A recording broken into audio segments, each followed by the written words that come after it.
Hi family, how are you? I know it's been a little minute since I put anything up, but I just wanted to get on real quick to share my ride into work.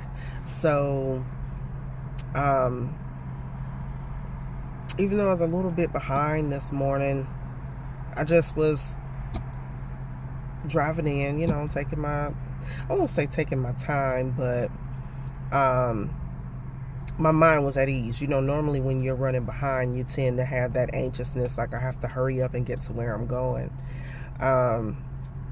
But I was at peace, and I was just driving, and then Holy Spirit hit me with the awareness of the fact that I hadn't looked in my rearview mirrors.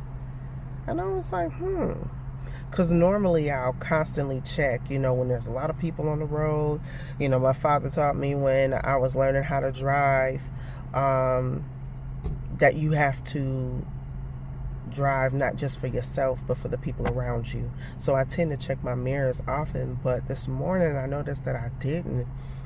And then Holy Spirit like heightened my awareness, and I noticed how peaceful I felt by not checking my rearview mirrors. And I was like, wow, like my ride in was so pleasant. I didn't have any music or anything on, just driving.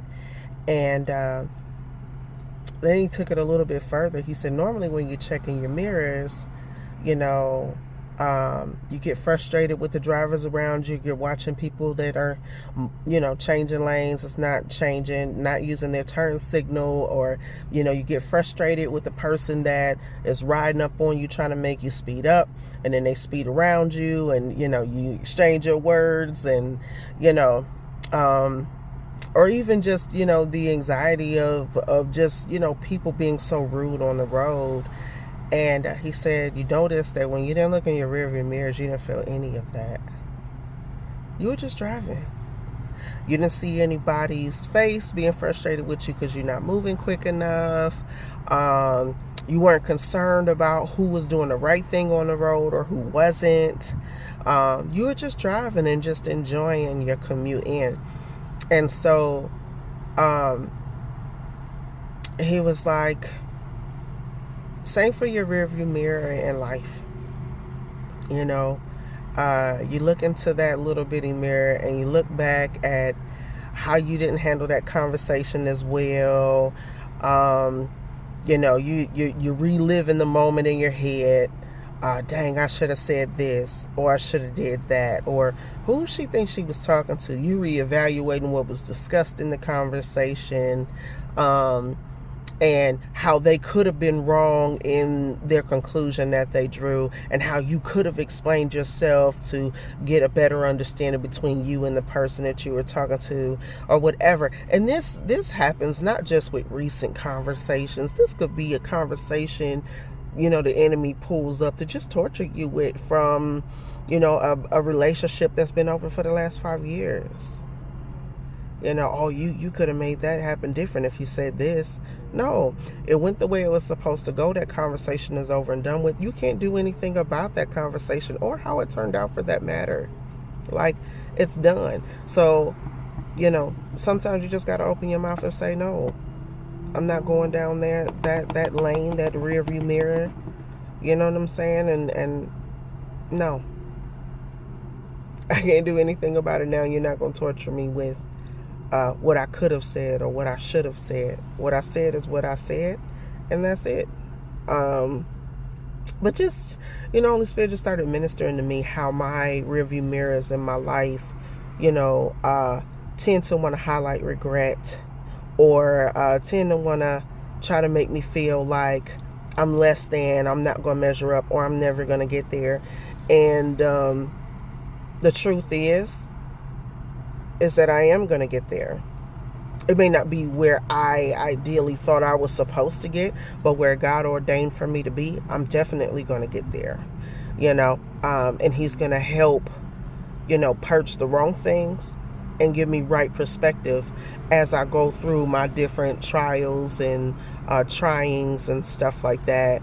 And I just appreciate that God is so patient with me that He gives me the grace to process through allowing him to pluck things from me or sift the tares from the wheat of my life. When I'm having a really hard time with it, he doesn't beat me up about that.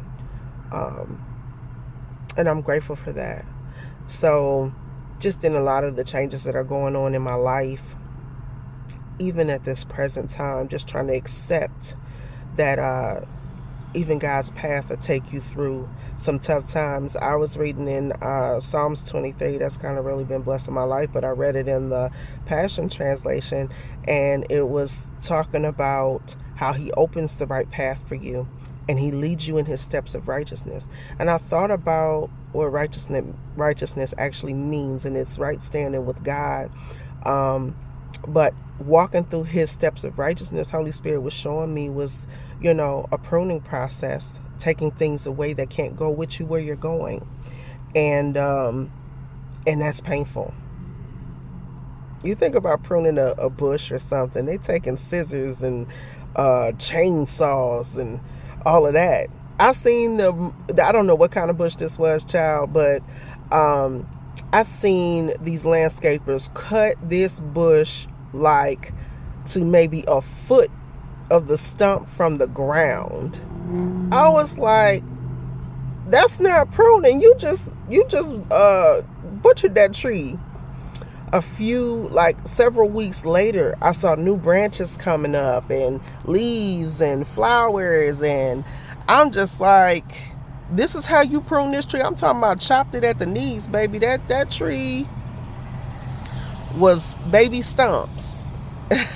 And now the tree is bigger, beautiful, more vibrant in color, everything. And I was just like, man, but can you imagine being chopped at your knees and having to grow again? Like, how painful is that? And so he was like, okay, so I lead you in my steps of righteousness to bring me glory.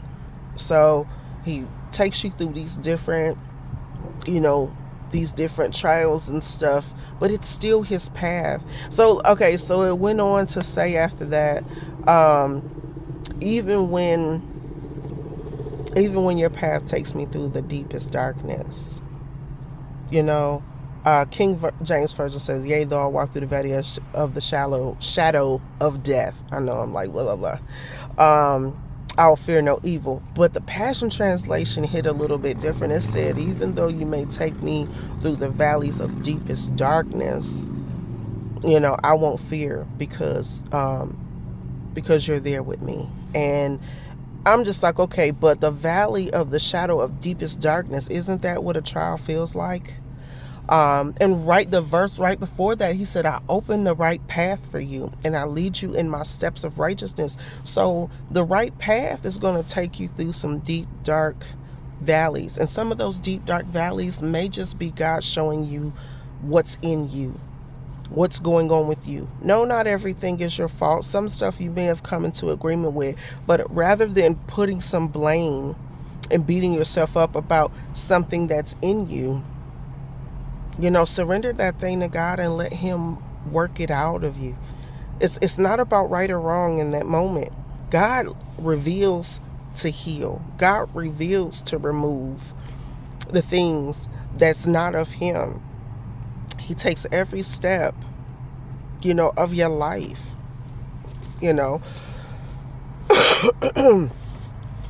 from your rest to your trials to your overcome to your testimony. Hold on. Need some water. So, be encouraged. Sorry. I hope that helped. Put your rearview mirrors down and just enjoy life. Your windshield is so much bigger than the rearview mirror.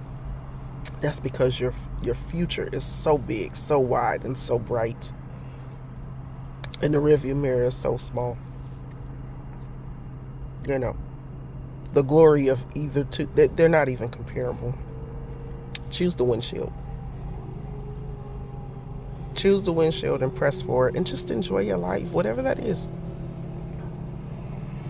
Enjoy your moments. Retrain your mind to stay in the moment and enjoy your moments. Because that's what life is. It's a lot of moments compiled together. You know, choose to see the things that you may have failed in as lessons, not losses. Take whatever fruit came from that and leave the rest. Eat the meat, spit out the bones. Leave the rest. Just take what eye-opening, life-breathing lessons you learn from that fall. You know? I don't know why Holy Spirit wants me to say this, but failure or failing at something is not an identity.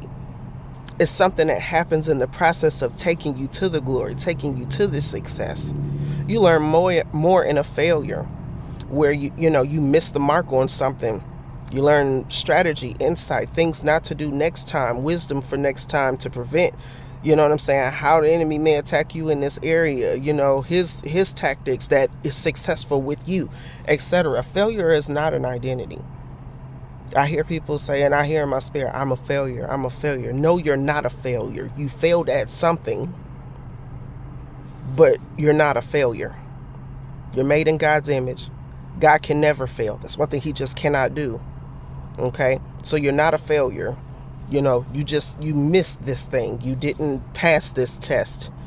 God knew it was going to take you 13 times to pass it anyway. But in that 13 times, he was going to give you strategy, wisdom, insight, give you eyes to see people, etc. Like, he is the most strategic God. He uses everything. He wastes nothing. And while he's teaching you and pouring into you, he's making you an example and an answer for somebody else. Like, he wastes nothing. So just hold on to that. I don't know who that's for, but failure is not an identity. A part of life, yes. Identity, no. So, yeah, be encouraged. Be encouraged and stop looking there in that rearview mirror. Stop checking that person's Facebook page. Stop answering those calls when you're feeling alone. Stop picking stuff back up.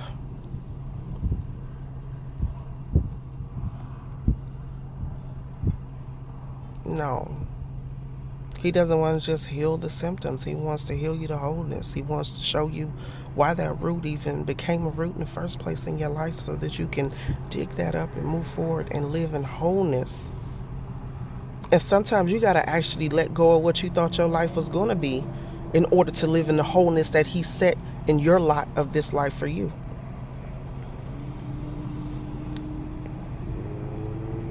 And accepting that, or even learning what life actually looks like. It don't look like Hallmark, baby. It don't look like the happily ever after in the Disney movies either. Real life, real everyday life is a lot of, normal things. Washing the clothes, cleaning the house, cooking dinner. You know what I'm saying? It's not the vacations and the big grand gestures and all of that. There's so much beauty in the daily life. Life is in actually knowing when to rest and honoring your limits. It's so many things that life is that these movies and TV shows try to portray that it really is not. And trying to live up to that wears you out. And honestly, it steals your inheritance to enjoy life in the land of the living, because you're trying to live it like that picture that ain't real. So start to ask God, what is real life for you? And teach you how to enjoy it, how to enjoy your moments, how to love others, and how to be loved. Ask him to help you with that.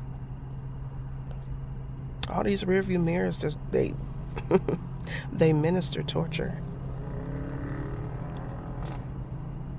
They minister torture, and they are literally VIP ushers for previous pain to ail you again in your mind and your emotions. God didn't intend for that to be for your life. So let's put our rearview mirrors down and embrace the windshield. I hope that helped. I love you guys. I'll talk to you soon.